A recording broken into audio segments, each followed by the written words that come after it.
O clima, o clima em Brasília estava carregado como as nuvens pesadas que cobriam o céu do Planalto Central naquela manhã decisiva. No Salão Verde da Câmara dos Deputados, o burburinho era intenso e cada passo ecoava com a força de uma tempestade prestes a se formar. O assunto em pauta era explosivo, a chamada PEC da blindagem, uma proposta vista por muitos parlamentares de direita como a última muralha de proteção contra os abusos e arbitrariedades que vinham corroendo a soberania popular. Não aceitaremos traição. O povo votou em nós para defender seus valores, não para sermos coniventes com conchavos de gabinete, se bradou o deputado Carlos Azevedo, um dos nomes mais respeitados da bancada conservadora. Sua voz firme cortava o ar como uma lâmina, arrancando aplausos calorosos de colegas alinhados ao mesmo ideal. Enquanto a direita se erguia como um bloco de resistência, as pressões externas cresciam.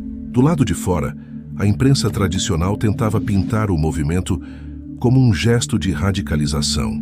Mas a verdade era outra. Os deputados estavam apenas cumprindo aquilo que o eleitorado lhes confiara nas urnas. O povo exigia coragem, e coragem era o que não faltava. Nos corredores da Câmara, circulava a notícia de que setores do Senado, tomados por interesses escusos e compromissos com velhas práticas políticas, articulavam contra a aprovação da PEC. O recado era claro. Havia uma tentativa de barrar a blindagem, de desarmar os verdadeiros defensores do Brasil. Mas diante dessa conspiração, a direita não se intimidava. Pelo contrário, cada golpe baixo servia apenas para fortalecer a chama da resistência. Estamos diante de um divisor de águas, afirmou em entrevista coletiva a deputada Helena Duarte, outra voz de peso da ala conservadora. Se o Senado pensa que pode nos dobrar, está enganado. O Brasil real está conosco. O Brasil que trabalha, que honra a família e que respeita a pátria. Não será meia dúzia de carreiristas que vão ditar nosso futuro.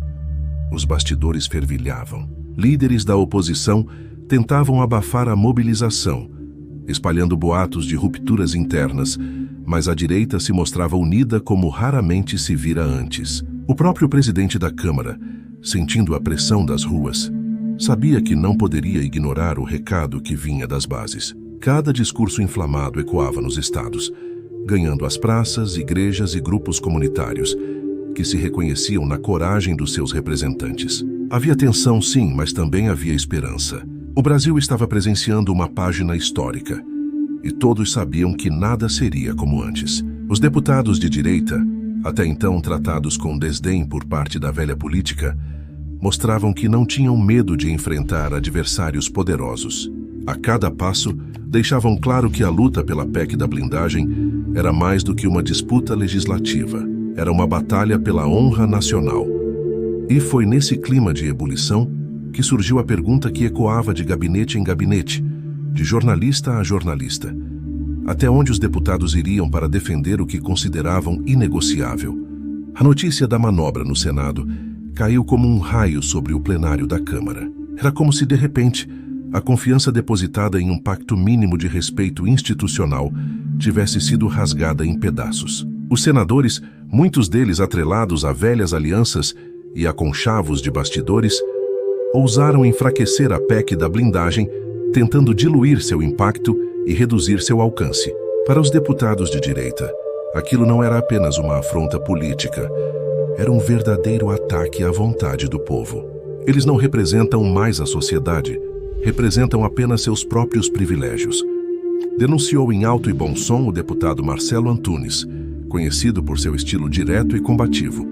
Sua fala incendiou o ambiente, transformando o plenário em um campo de batalha verbal. Cada palavra carregava indignação, mas também coragem, mostrando que a direita não recuaria 1 milímetro. Nos corredores, jornalistas se aglomeravam buscando captar cada detalhe da movimentação. Enquanto a velha mídia tentava construir uma narrativa de suposta radicalização, nas redes sociais, o povo vibrava com a firmeza dos parlamentares conservadores. Milhares de mensagens de apoio inundavam os perfis oficiais, exaltando a postura intransigente diante do que era visto como traição. O contraste era evidente. De um lado, colunas de opinião tentando suavizar a sabotagem. De outro, Uma mobilização popular espontânea que mostrava qual lado tinha a legitimidade das ruas. A deputada Helena Duarte, sempre eloquente, voltou à tribuna para um discurso que entraria para a memória coletiva. Não pensem que somos ingênuos. Não pensem que aceitaremos passivamente o jogo sujo de quem teme perder espaço. Se o Senado não respeita a vontade da Câmara e do povo brasileiro, então que se prepare para as consequências, porque nós, da direita, não recuamos diante da tirania disfarçada de formalidade. Do lado de fora, grupos de cidadãos já se organizavam em frente ao Congresso, entoando palavras de ordem e exibindo cartazes que pediam firmeza contra os que traíam a nação. O ambiente ganhava contornos de um verdadeiro levante cívico, e cada parlamentar conservador sabia que ali estava em jogo não apenas uma votação, mas a própria credibilidade da direita como força política de transformação. Entre os deputados crescia a ideia de uma resposta dura. Não seria apenas uma retaliação simbólica. Havia quem falasse abertamente em travar pautas de interesse do Senado, bloqueando articulações até que o recado fosse entendido. A palavra troco começou a circular de boca em boca, como um aviso solene de que a paciência tinha limite. Se pensam que vamos engolir essa afronta, estão enganados. O jogo mudou, declarou Carlos Azevedo em entrevista, cercado por microfones e câmeras. O brilho em seus olhos transmitia a confiança de quem sabe estar do lado certo da história. Era como se, naquele instante, a direita deixasse de ser apenas defensora da PEC da blindagem e passasse a representar uma resistência ainda maior. A resistência contra a traição dos que se rendem ao poder pelo poder. E assim, em meio à tensão crescente, formava-se a certeza de que o próximo passo seria decisivo. O Senado podia ter tentado frear a direita, mas acabara de acender uma chama que seria impossível apagar. Enquanto a noite caía sobre Brasília, os corredores do Congresso continuavam fervendo. A traição do Senado ainda ecoava como uma ferida aberta, mas em vez de desanimar os deputados de direita, servia como combustível para algo maior, a contraofensiva. Não se tratava apenas de reagir a um golpe legislativo, mas de transformar a indignação em força organizada, capaz de reverter o jogo político. Nos gabinetes, as reuniões se multiplicavam. Deputados conservadores, unidos em torno de líderes firmes, traçavam estratégias para pressionar o Senado e mostrar ao país que não aceitariam ser tratados como coadjuvantes. Eles mexeram com a força errada.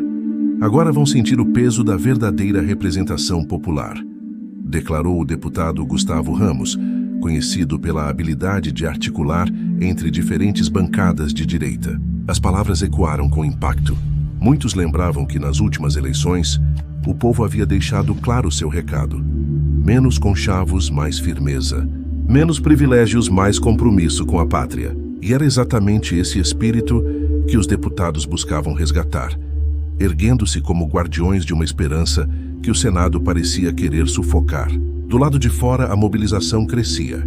Caravanas de apoiadores começaram a chegar de estados vizinhos, trazendo faixas, bandeiras e um entusiasmo contagiante. Era o Brasil profundo, aquele que trabalha de sol a sol dizendo presente em frente ao Congresso. Muitos relatavam ter viajado por horas para defender aquilo que consideravam um dever moral. Se eles traem lá dentro, nós mostramos aqui fora que a direita não está sozinha. Gritava uma senhora de cabelos grisalhos, erguendo a bandeira nacional com as duas mãos. Dentro da Câmara, o clima se transformava em algo quase épico. A cada pronunciamento, os deputados conservadores elevavam o tom, lembrando que a PEC da blindagem não era apenas uma medida técnica, mas um símbolo de resistência contra os abusos de quem insiste em calar as vozes legítimas. Não é só uma PEC, é a linha que separa a liberdade da opressão, bradou Helena Duarte, recebendo aplausos estrondosos.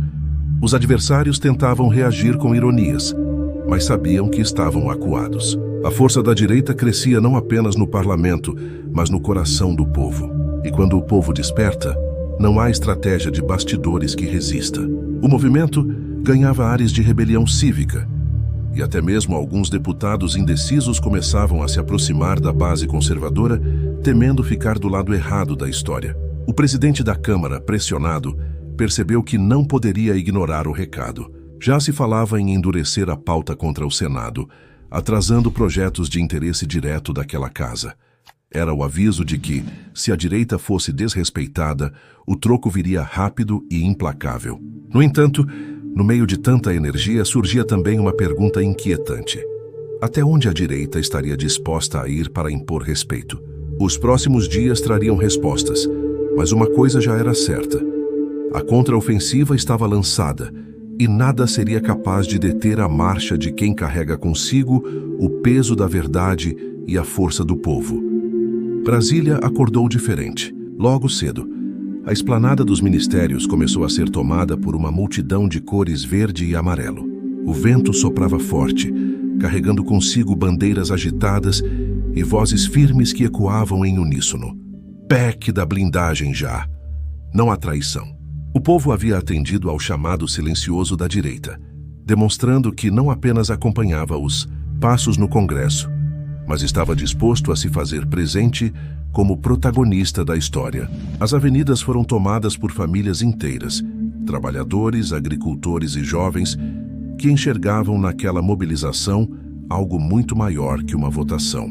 Era o resgate do orgulho nacional. O calor do sol sobre o asfalto parecia pequeno diante do fogo que ardia no coração de cada patriota. Estamos aqui porque confiamos na direita. Confiamos nos deputados que não se vendem, declarou um caminhoneiro vindo de Goiás, arrancando aplausos da multidão ao seu redor.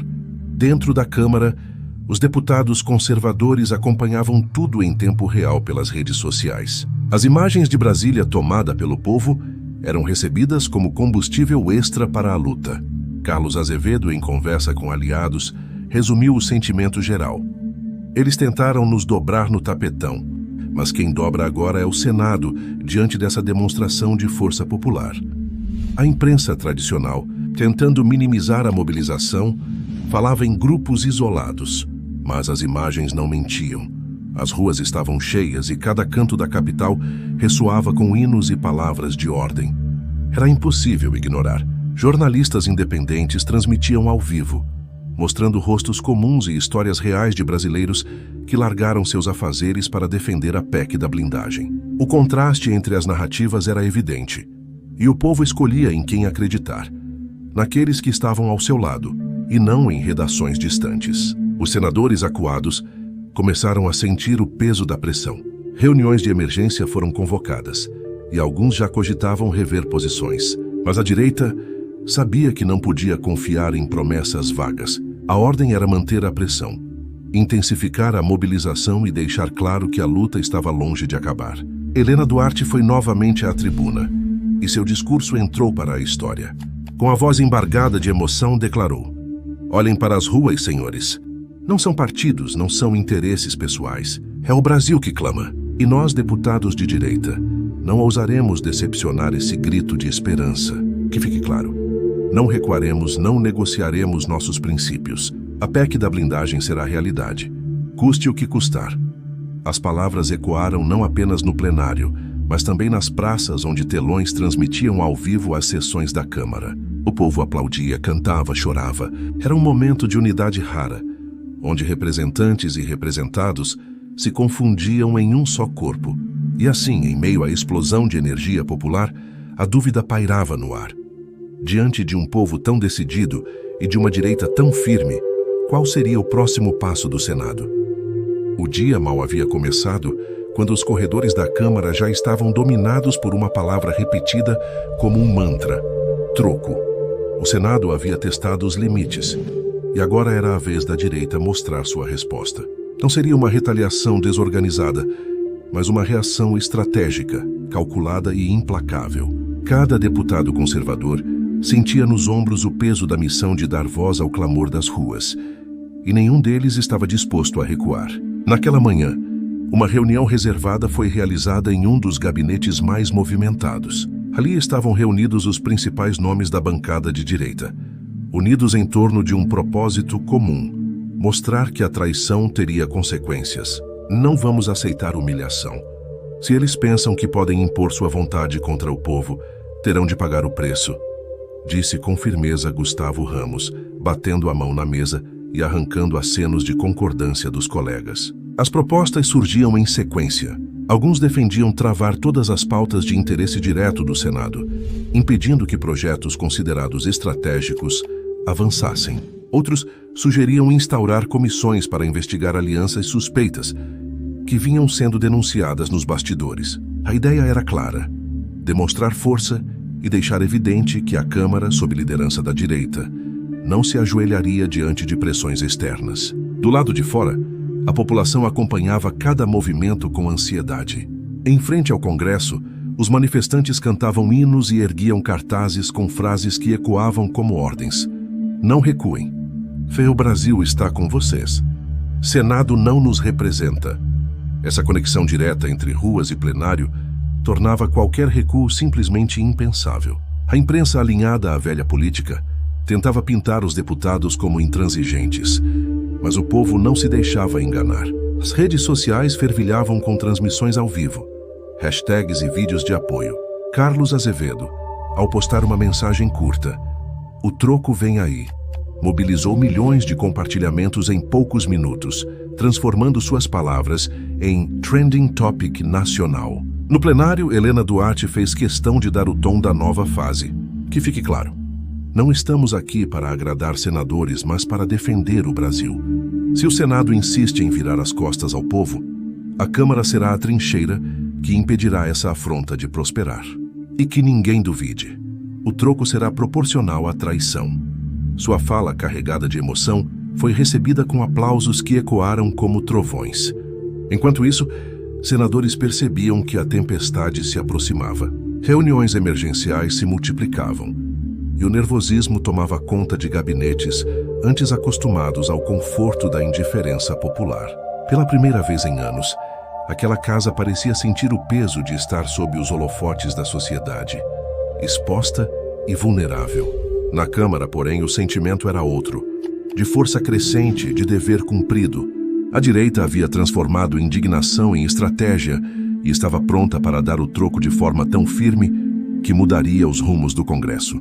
E a pergunta que pairava no ar, em meio à tensão e às expectativas, era inevitável: como e quando esse troco cairia sobre os senadores? O Senado amanheceu em estado de alerta. As manifestações nas ruas, as declarações inflamadas da direita na Câmara e a repercussão nas redes sociais haviam colocado os senadores em uma posição inédita, acuados. Muitos, acostumados a agir longe dos olhos do povo, agora viam suas imagens estampadas em cartazes que os acusavam de traição. Era impossível ignorar a pressão, e cada passo dado era observado com lupa pela população. Em meio à tensão, reuniões emergenciais foram convocadas nos gabinetes mais influentes. Alguns senadores buscavam minimizar os danos, defendendo que tudo não passava de exagero da Câmara. Outros, porém, já demonstravam preocupação real com a escalada da crise.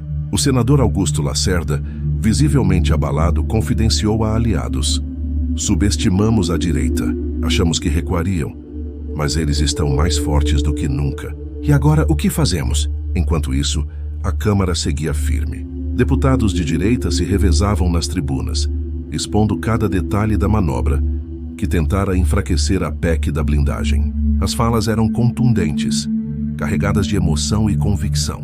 "Não se enganem, o Senado não lutou contra nós, lutou contra o povo", declarou Carlos Azevedo, arrancando aplausos e gritos de apoio. A imprensa, dividida, não conseguia mais controlar a narrativa. Embora setores tradicionais insistissem em rotular a direita como inflexível, a realidade era que o povo já havia escolhido um lado. As transmissões ao vivo dos discursos conservadores batiam recordes de audiência, superando até programas de entretenimento em horário nobre. O Brasil inteiro estava conectado ao que acontecia no Congresso. Nas ruas de Brasília, o clima era de vigília permanente. Grupos de manifestantes se revezavam em frente ao Senado, mantendo faixas e entoando cânticos que ecoavam madrugada adentro. Para muitos, não se tratava apenas de política, mas de uma verdadeira luta pela dignidade nacional.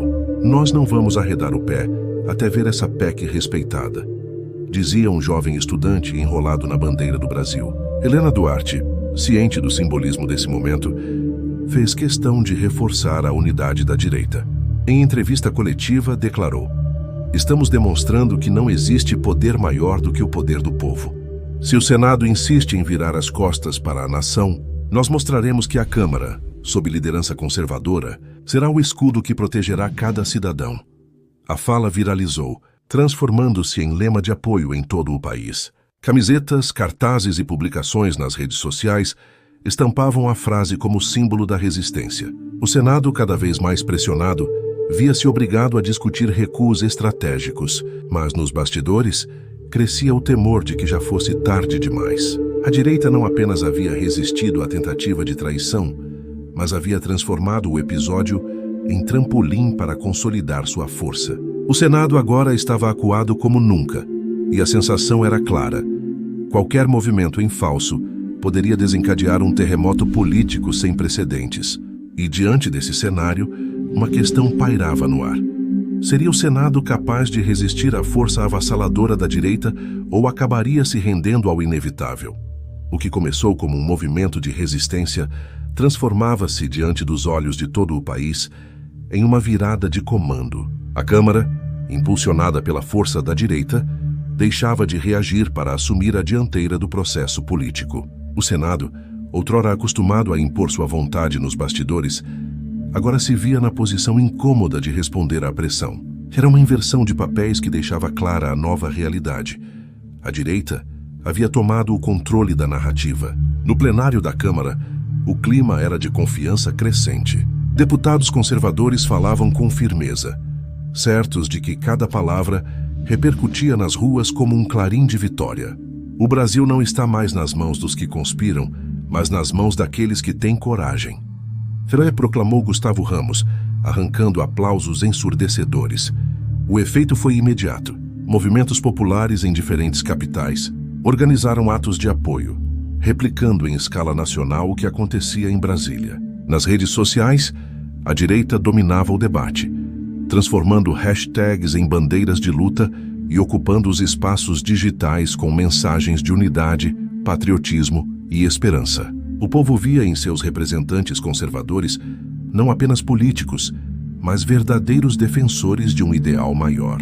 O Senado, por sua vez, tentava se recompor. Senadores buscavam saídas honrosas para a crise, mas cada gesto era interpretado como sinal de fraqueza. O povo já não aceitava desculpas. Queria ações concretas, e diante dessa cobrança, os senadores mais alinhados à velha política se retraíam, temendo se tornar alvos diretos da indignação nacional. Enquanto isso, a direita ampliava sua estratégia. Comissões foram anunciadas para investigar manobras suspeitas, e projetos vindos do Senado começaram a enfrentar resistência imediata. O recado era claro. A Câmara, liderada por deputados de direita, só avançaria em pautas que respeitassem a vontade popular. Carlos Azevedo, símbolo dessa ofensiva, resumiu em uma frase o espírito do momento.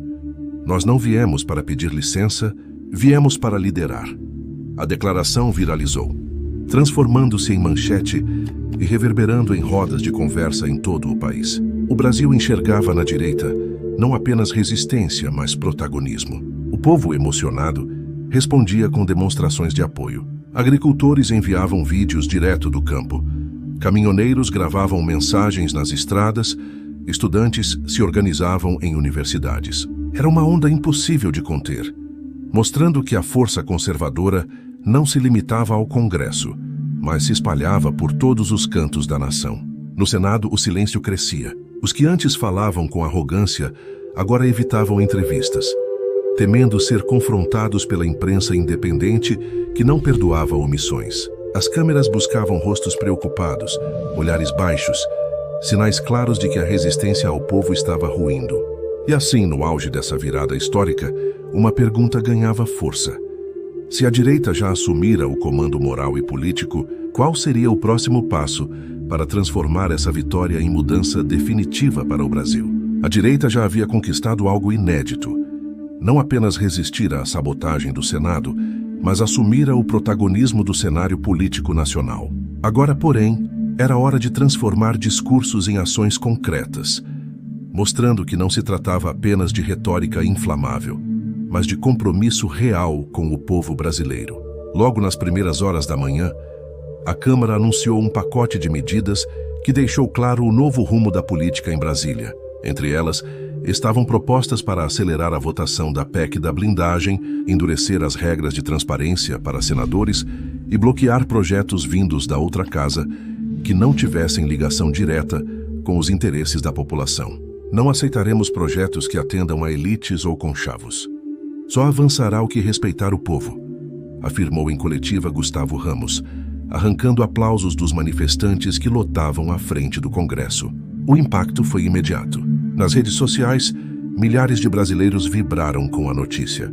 Agricultores postavam vídeos, agradecendo a postura firme dos deputados. Empresários falavam em esperança renovada. Trabalhadores simples exaltavam a coragem de quem ousava enfrentar privilégios históricos. O Brasil via nascer uma nova era de confiança na política, liderada pela direita, que não se acovardava. Helena Duarte reforçou esse sentimento ao discursar no plenário. Nós não falamos apenas em nome de partidos, falamos em nome das famílias, das comunidades e dos valores que sustentam este país. O Senado pode até tentar resistir, mas não terá forças para calar a voz de milhões de brasileiros que nos acompanham. Sua fala foi recebida com palmas que ecoaram pelo salão, lembrando mais uma Assembleia Popular do que uma sessão formal. Enquanto isso, senadores se viam encurralados. Muitos começaram a ensaiar recuos públicos, alegando mal-entendidos ou interpretações equivocadas sobre sua postura em relação à PEC da blindagem. Mas era tarde demais. A direita já havia exposto as contradições e consolidado sua imagem de guardiã da soberania popular. Cada recuo era visto como prova da força conservadora. A imprensa alternativa, cada vez mais influente, destacava a coragem dos deputados que enfrentavam a velha política. Programas independentes transmitiam ao vivo as falas da Câmara, comparando a firmeza da direita à hesitação dos senadores. O contraste era gritante. De um lado, convicção e patriotismo. Do outro, incerteza e medo. Carlos Azevedo resumiu o momento em uma frase que se espalhou pelo país. Chega de palavras vazias. Agora é ação. E foi exatamente isso que a direita mostrou. Requerimentos, votações, comissões e pronunciamentos iam se sucedendo, demonstrando que a Câmara não estava apenas reagindo, mas construindo um futuro sólido. A sensação era clara. A traição do Senado havia se transformado em um ponto de virada. O povo, antes descrente, agora voltava a acreditar. E diante desse avanço, uma nova questão surgia no horizonte. Até onde a direita poderia chegar se continuasse convertendo indignação em resultados concretos? As engrenagens de Brasília nunca mais seriam as mesmas. A ofensiva da direita, firme e inabalável, começava a redesenhar o equilíbrio de poder entre Câmara e Senado. Pela primeira vez em décadas, a velha política que imperava nos corredores do Senado parecia perder espaço diante da força organizada dos deputados conservadores. O país assistia a uma inversão histórica. Quem antes era tratado como coadjuvante, agora ditava o rumo dos acontecimentos. Os sinais eram claros. Projetos estratégicos do Senado empacavam. Investigações eram instauradas e a cada dia crescia a percepção de que a Câmara havia se tornado a verdadeira guardiã dos interesses nacionais. A Câmara é hoje o coração pulsante do Brasil. É aqui que o povo se faz ouvir, declarou Helena Duarte em discurso inflamado, arrancando aplausos que ecoaram como trovões. A pressão popular também não dava trégua. Milhares permaneciam em frente ao Congresso, transformando a esplanada em um espetáculo permanente de patriotismo. Cantos, orações e palavras de ordem enchiam o ar, enquanto famílias inteiras montavam acampamentos para mostrar que não arredariam o pé. Aqui ficaremos até ver o Senado se curvar ao povo, dizia emocionado um agricultor do interior de Minas, cercado por vizinhos que haviam viajado juntos para Brasília. Nos bastidores, senadores se dividiam entre dois grupos: os que buscavam se alinhar rapidamente à nova realidade, tentando mostrar arrependimento, e os que ainda resistiam, presos a interesses escusos. Mas a cada recuo forçado, a direita ampliava sua força. Eles perderam o respeito do povo e, quando isso acontece, não há retorno, afirmou Carlos Azevedo em entrevista que viralizou em questão de minutos. A imprensa tradicional atônita já não conseguia impor sua narrativa. Enquanto colunas opinativas tentavam reduzir a mobilização a um teatro de ocasião, as imagens transmitidas por jornalistas independentes mostravam um povo unido, vibrante e fiel à direita.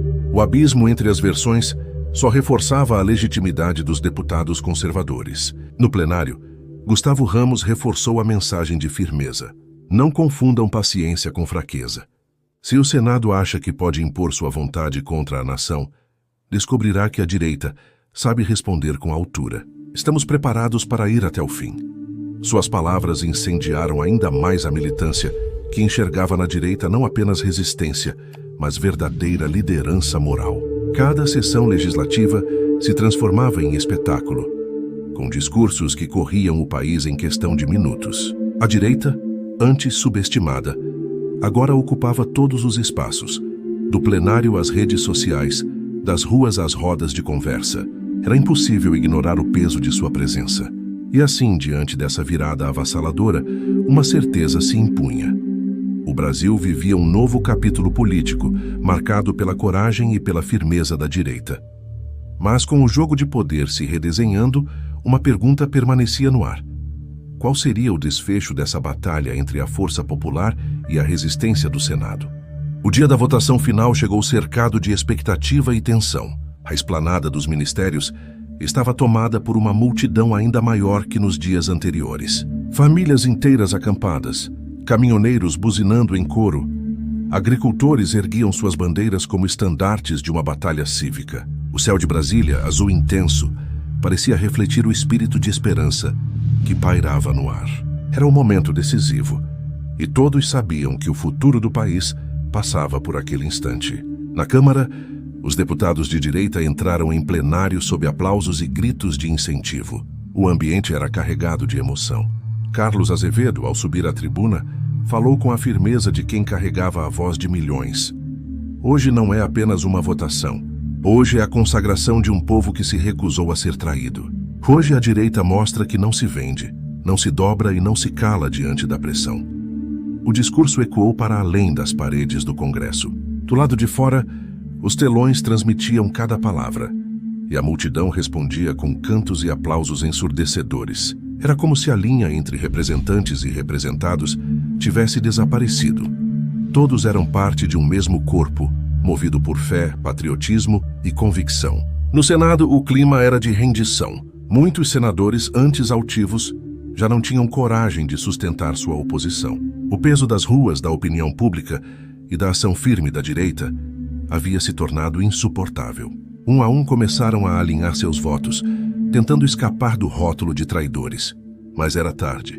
O povo já havia marcado quem eram os verdadeiros heróis e quem havia tentado se esconder na sombra da velha política. Helena Duarte, emocionada, fez questão de sublinhar a vitória moral que antecedia a vitória política. Nós mostramos ao Brasil que a esperança não morreu. A direita se ergueu quando tudo parecia perdido e provou que coragem e fé podem vencer até as estruturas mais pesadas da velha política. Esta PEC é mais do que um texto constitucional, é a prova de que o povo venceu. A votação foi histórica. À medida que os votos eram contados, a expectativa se transformava em celebração. Quando o resultado foi anunciado, a aprovação da PEC da blindagem, o plenário explodiu em aplausos, abraços e lágrimas. Do lado de fora, a multidão vibrou como em uma final de Copa do Mundo. Fogos iluminaram o céu de Brasília e hinos foram entoados em uníssono. Naquele momento, ficou claro que a direita não apenas vencera uma disputa legislativa, havia conquistado algo maior, a confiança definitiva do povo brasileiro. O troco prometido ao Senado estava consumado, mas o verdadeiro triunfo era a certeza de que uma nova era se iniciava. Que assim, entre lágrimas de alegria e gritos de vitória, consolidava-se a consagração da direita como a grande força política do Brasil. O país sabia, nada voltaria